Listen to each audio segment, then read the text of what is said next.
আমাদের এলাকার শিক্ষিত যুবকদের জন্য কর্মসংস্থান করতে হবে, হাসপাতাল করতে হবে, ভোলার থেকে বরিশাল হয়ে ঢাকার সাথে যোগাযোগ ব্যবস্থা করতে হবে।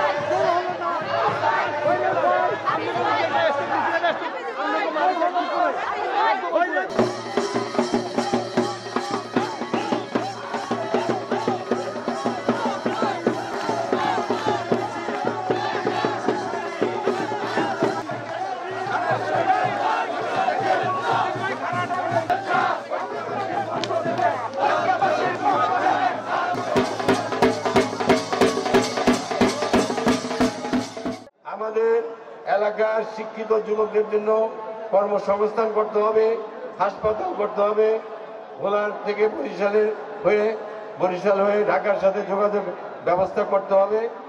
এটা আমাদের অন্যতম প্রায়োরিটি।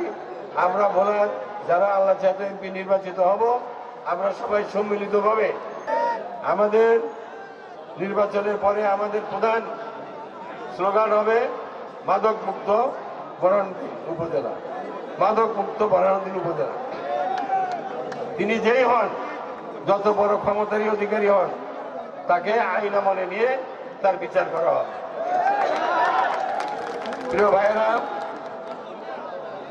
আর কিশোর গ্যাং আছে না, ওই দলিত খাতে দেখছেন, আমাদের এলাকাতে কোনো কিশোর গ্যাং আমরা সৃষ্টি হতে দিব না।